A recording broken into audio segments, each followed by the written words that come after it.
The beloved Obi Bear, a restaurant beneath my studio, burned down.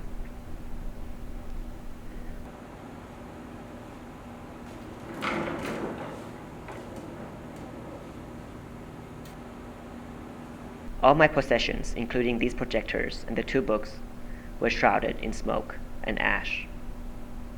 The books became pivotal in my research, not just because of the content of its pages,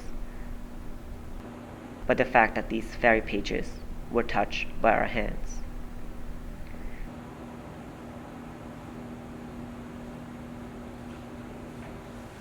Runaway Horses, the second book of the tetralogy. In a passage where the narrator, Shigekuni Honda, attended a lecture at the Club of Foreign Affairs. It was there he learned about the Siamese Revolution of 1932.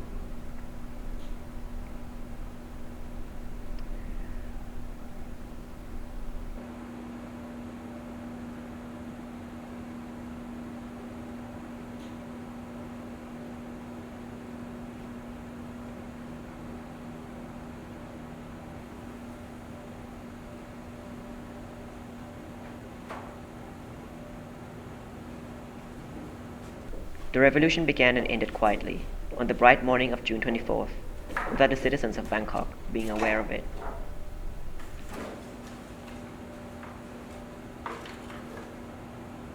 Launches and sampans thronged the Manam River as usual, and shouts of hagglers filled the marketplace. In government buildings, affairs crept on at the usual torpid pace. Only those citizens who went by the palace and noted how its appearance had altered during the night were aware that something was amiss. Tanks and machine guns commanded every approach, and soldiers with fixed bayonets halted any car that drew near. The lofty windows of the upper stories of the palace bristled with machine gun barrels, glittering in the sunlight.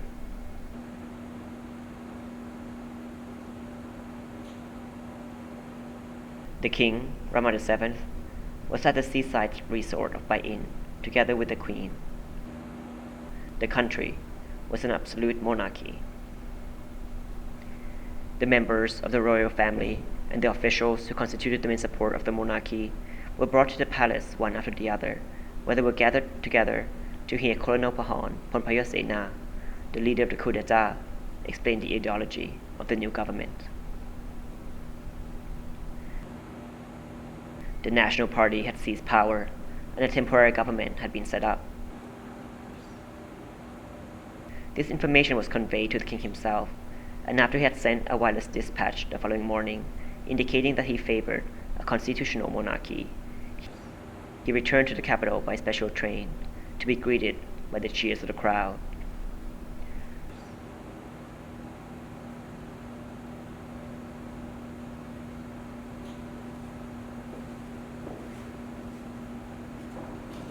The ocean.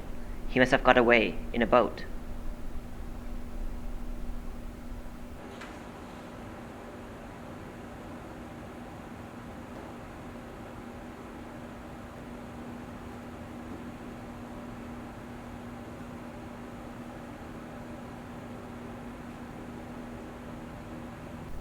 On the 6th of August 1949, Pridi escaped from Bangkok on a fishing boat, and never to return to Thailand in his lifetime.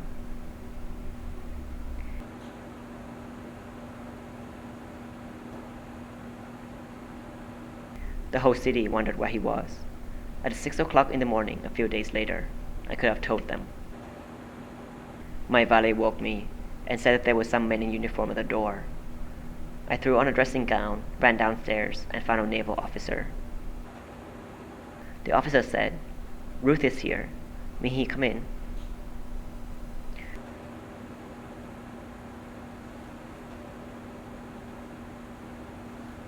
Ruth. That was the code name Pridi had used when he ran the resistance, under the noses of the Japanese.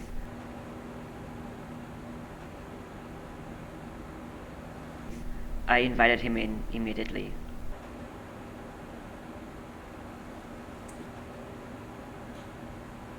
Pridi said, I want to leave the country as quickly as possible. Can you arrange it? The government had the land borders under strict surveillance, thus we chose the maritime route for our escape, although this route presented many risks, for we would have to cross various surveillance posts established at several places at the mouth of the great river Manam, which we would have to pass through to reach the sea.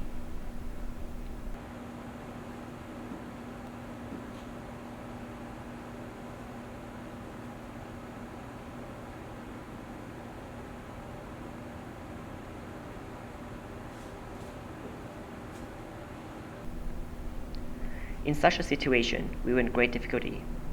If we continued on our route, we would doubtless be arrested by the gunboat.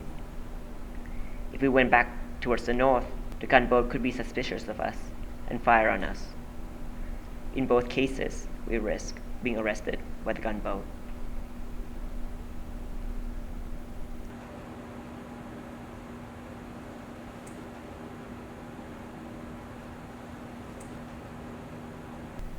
A fishing boat came in from the west, as if to signal the opening of a ceremony. It was a poor little boat, and yet, wheelless and legless, it advanced with a proud grace, as if sweeping in full-skirted. The stakes were situated between the gunboat and a trawler. Our captain steered our boat in the direction of the buoys, where we made fast while waiting for the arrival of the fishermen.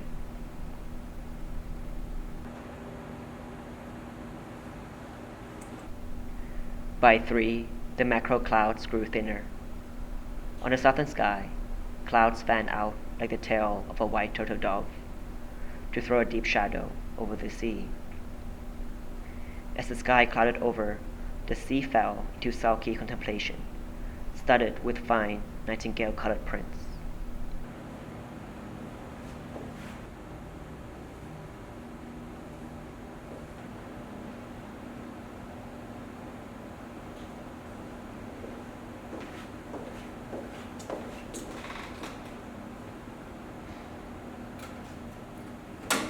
In his 1965 audience with Chairman Mao, my great-grand-uncle expressed nostalgia for his homeland. "Where would you like to go?" the Supreme Leader asked, offering the whole world as a reconciliation for that one place he cannot go. Paris was my great-grand-uncle's second choice. Paris was where my father would visit him during his summer vacations, and where he would find him dead in his study at the age of 83. The next trip to Europe he took, he stayed instead with my future grandparents in Switzerland, and that was where he met my mother. After he completed his PhD in Oxford, he moved our family back to Paris, and both he and my mother continue to live there to this day.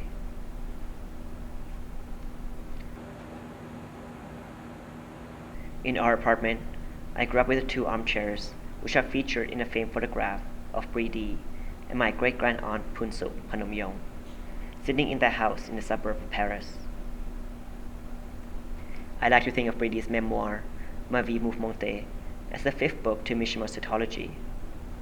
When Mishima did indeed finish the last book, Decay of the Angel, in 1970, he committed seppuku, and that was the year Pridi published his.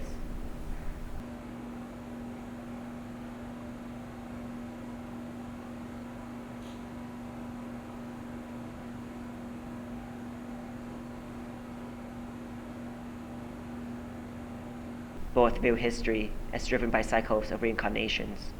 Within one body, one consciousness, are contained centuries of all earthly desires unquenched.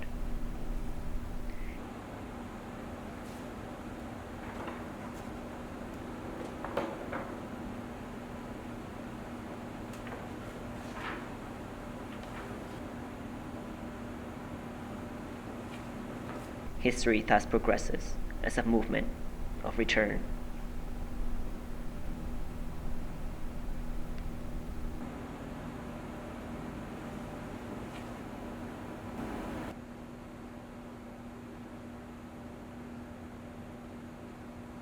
What Pridi's ultimate desire is to return to a country that does not want him. I am choosing to stay away.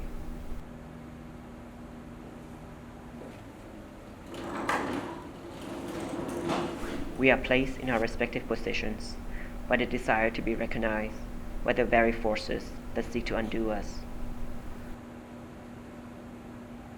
A Thailand in the grips of pro-monarchy conservatism for Pridi,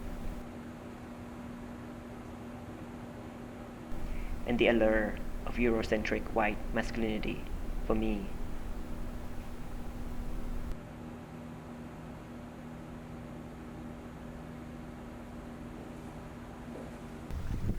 The day I saw you last was so beautiful. The sun filled your mother's studio as we spoke in a quiet tone to each other. When I was leaving, you called out to me to wait up. The setting sun lit up your face as you told me that you would call. The beauty of an ending, unknown or unexpected then. I'll see you again beneath the falls. I let myself believe, and perhaps we both did, that it all was going to be okay, that we would just slip right back to where we were. Maybe I'll write to you again someday. There are so many things I didn't have time to say. Yet, maybe it is all irrelevant.